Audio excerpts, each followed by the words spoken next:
नमस्कार, मेरे चैनल पर आपका हार्दिक स्वागत है। उम्मीद करता हूं आप लोग स्वस्थ और मस्त होंगे। यूपी समेत देश के 12 राज्यों में एसआईआर शुरू हो चुका है। बिहार की तरह, जी हां, बिहार में जैसे एसआईआर की प्रक्रिया चुनाव से पहले की गई थी, वैसे ही यूपी समेत देश के 12 राज्यों में ये प्रक्रिया शुरू हो चुकी है। यहाँ पर समझ लीजिए ज़रूरी बातें, क्योंकि जो मुस्लिम हैं भाई हैं वे ज़्यादा परेशान हैं। एसआईआर होने जा रहा है तो अपनी नागरिकता को हम कैसे बचाएं। देखिए, एसआईआर तो पहले भी हुआ है, 2002 से लेकर 2004 तक एसआईआर की प्रक्रिया चली थी देश में, और फिर एसआईआर होने जा रहा है। तो एसआईआर का मतलब है मतदाता सूची का पुनर्निरीक्षण। तो फिर से एसआईआर की प्रक्रिया शुरू हो चुकी है। लेकिन अब आपको कौन से दस्तावेज बनाकर रख लेने हैं, समय रहते आप लोग दस्तावेज बना के रख लीजिए, ताकि आपको भविष्य में कोई दिक्कत ना आने पाए। और दस्तावेज किनको देने हैं और किनको नहीं देने हैं वही समझना काफ़ी ज़रूरी है, ताकि आप लोगों को भी समस्या या परेशानी ना हो। तो इसमें घर घर बीएलओ जाएंगे मतदाता सूची का पुनर्निरीक्षण करने के लिए। तो आपके घर बीएलओ 3 बार आ सकते हैं। टोटल 3 बार आने का उनको निर्देश दिया गया है, जिसमें बीएलओ आपको एक गणना प्रपत्र देंगे, एक फॉर्म भरने के लिए देंगे। वो फॉर्म भरकर आपको सही तरीके से और बीएलओ को वापस दे देना है। तो आप समझ लीजिए, देखिए, जो एसआईआर की प्रक्रिया है वो 4 नवंबर से शुरू हुई है, यानी कि 4 नवंबर से बीएलओ घर घर जाएंगे गणना प्रपत्र देने के लिए, फिर गणना प्रपत्र लेने भी जाएंगे। ठीक है ना। अब आपको उनको जमा करना है, देना है। कोई समस्या हो तो बीएलओ से पूछ सकते हैं। ये प्रक्रिया है, पूरा 1 महीना चलेगी। 4 दिसंबर तक ये जो गणना प्रपत्र बीएलओ देंगे, मतदाताओं को भरकर जमा करवाएंगे। उसके बाद क्या होगा, जब गणना प्रपत्र भरकर जमा हो जाएंगे तो गणना प्रपत्र जो आपको दिया जा रहा है, एक एक कैंडिडेट को, आपके परिवार में अगर 5 लोग हैं तो 5 को अलग अलग फॉर्म मिलेगा। अगर वो बंदा घर पर नहीं है तो कहीं बाहर काम करने गया है तो वो फॉर्म कोई भी ले सकता है। तो बीएलओ फॉर्म रिसीव कराएंगे। उन्हीं को जो मतदाता हैं जिनका नाम है, उनको जो रिसीव कराएंगे फॉर्म की 2 प्रतियाँ जमा करना है, 2 सेट बनाकर जमा करना है। डॉक्यूमेंट क्या क्या लगेंगे आइए हम जानते हैं। तो गणना प्रपत्र में मतदाता का नाम, एपिक संख्या, भाग संख्या, क्रम संख्या, विधानसभा क्षेत्र का नाम, राज्य की प्रविष्टियाँ, यह सब पहले से भरी होंगी। फ़ोटो से पहले छपा होगा, यानी फ़ोटो भी आपका पहले से छपा होगा। हालांकि मतदाता अपना नवीनतम पासपोर्ट साइज़ का फ़ोटो लगा दे, तो जहां पर आपका वो वोट फ़ोटो लगाए वहां पर आपका हाल का नया खिंचा हुआ पासपोर्ट साइज़ का फ़ोटो भी आप लगा सकते हैं। इसके बाद गणना प्रपत्र पर फ़ोटो लगाने के बाद गणना प्रपत्र के विवरण को भरने में बीएलओ की मदद ले सकते हैं। जो बाकी प्रपत्र में चीज़ें भरने को दी गई हैं वे आपको भरनी होंगी। कुछ चीज़ें भरनी होंगी, जैसे कि आपका नाम, एपिक संख्या, भाग संख्या, विधानसभा क्षेत्र, राज्य ये सबसे पहले भरा होगा। बाकी चीज़ों के कॉलम छूटे होंगे, वो आपको भरने होंगे।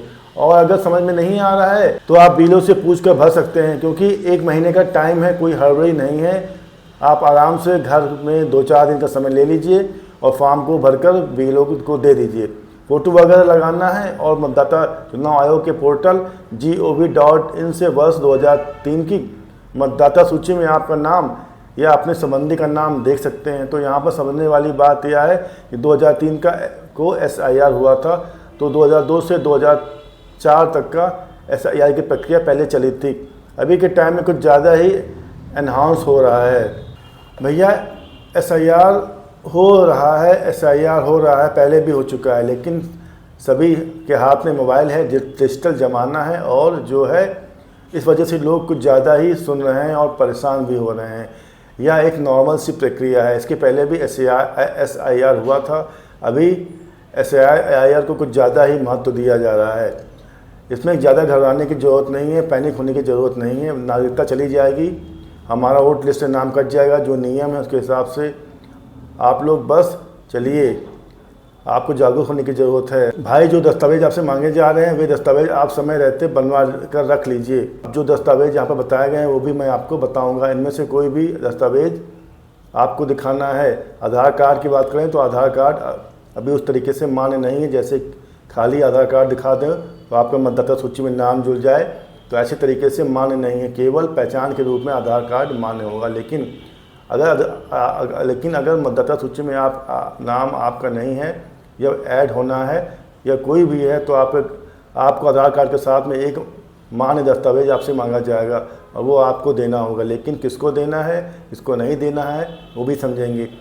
अभी जो वेबसाइट, आप वेबसाइट पर जाइएगा voter.ci.gov.in पर आपको 2003 की मिल जाएगी। जैसे यूपी में SIR हो रहा है 2003 का, तो यहाँ पर पुराना SIR की सूची दिखाई पड़ती है। अभी जो है वहाँ पर आपको 2003 की मतदाता सूची मिल जाएगी।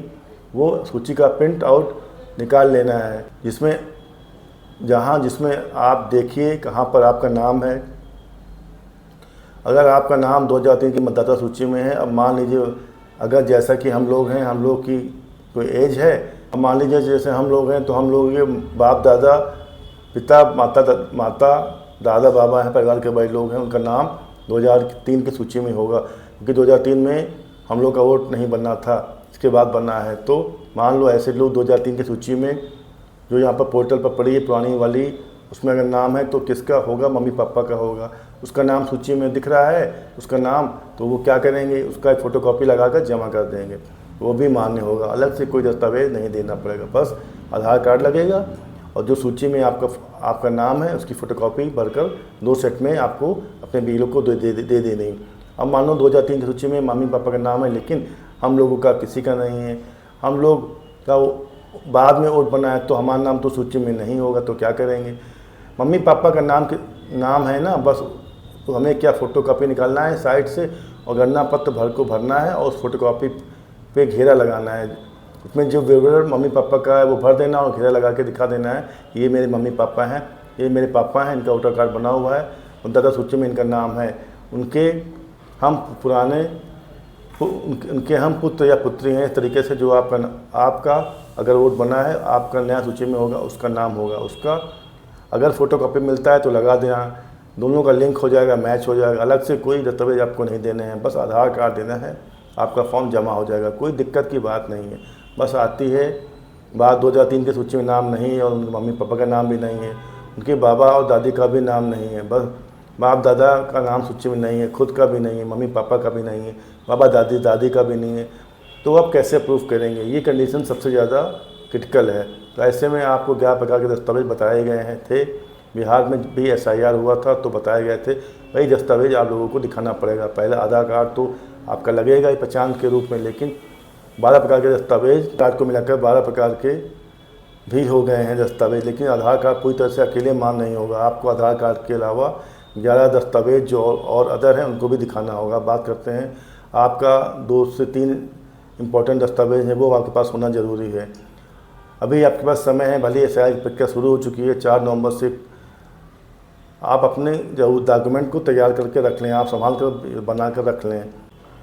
अगर आपके आधार में कोई त्रुटि है तो उसको भी सही करा लें। आपके माता पिता केंद्र या सरकारी या सार्वजनिक क्षेत्र के उपक्रम के नियमित कर्मचारी या पेंशनभोगी जारी किया गया पहचान पत्र यानी पेंशन भुगतान का आदेश आपके पास है। आप सरकारी नौकरी में थे, आपके बाप दादा कोई सरकारी नौकरी में थे, मम्मी पापा या कोई भी बाप दादा कोई थे, अगर आपके पेंशन प्रमाण का पत्र रखा हो सरकारी या सरकारी के द्वारा निर्गत कोई पहचान पत्र रखा हो तो वे दिखा सकते हैं।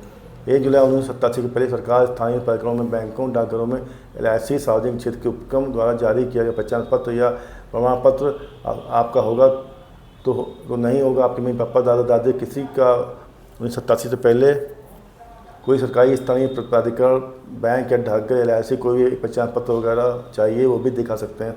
सक्षम अधिकारी द्वारा जन प्रमाण पत्र आपको बनवा लेना चाहिए। नहीं बनवा सकते तो पासपोर्ट बनवा लीजिए, पासपोर्ट आपके पास होना चाहिए। तो इसमें क्या है, कोई भी एक दस्तावेज, मैट्रिकुलेशन, शैक्षिक प्रमाण पत्र, हाई स्कूल की आपके पास मार्कशीट वगैरह हो, स्थायी निवास प्रमाण पत्र भी अभी भी समय है, आप निवास प्रमाण पत्र बनवा सकते हैं। आपके पास सब दस्तावेज थोड़ी ना होते हैं, इतने दस्तावेज बताए गए हैं। कोई नौकरी सरकारी कर रहा होगा उसके पास होंगे, सबके पास नहीं होते, इसलिए बहुत सारे ऑप्शन हैं इनके पास जो दस्तावेज हों वो दिखा सकते हैं। इसके अलावा पिछड़े वर्ग, OBC, अनुसूचित जाति, अनुसूचित जनजाति, OBC, SC ST का कोई प्रमाण पत्र यानी कि कोई भी जाति प्रमाण पत्र आप दिखा सकते हैं। राष्ट्रीय नागरिक रजिस्टर में आपका नाम है तो उसकी फोटोकॉपी दिखा सकते हैं। प्रमाण पत्र कोई भी हो दिखा सकते हैं। राज्य स्थानीय प्राधिकरण द्वारा तैयार किया गया परिवार रजिस्टर हो तो उसे भी आप दिखा सकते हैं। तो आज की वीडियो में बता दिया गया कि कौन कौन से डॉक्यूमेंट आप दिखा सकते हैं, और इसमें बहुत ज़्यादा आपको पैनिक होने की ज़रूरत नहीं है। जो डॉक्यूमेंट हैं उसको आप बनवा लीजिए और उसको दिखवा लीजिए, ये आपके पास वो डॉक्यूमेंट होने चाहिए। तो बस आज का वीडियो बहुत इंपॉर्टेंट था जो हमने आपको बता दिया है। वीडियो अच्छी लगी हो तो वीडियो को लाइक कर दीजिए और चैनल को सब्सक्राइब कर लीजिए। मिलते हैं फिर किसी वीडियो में, तब तक के लिए नमस्कार, जय हिंद।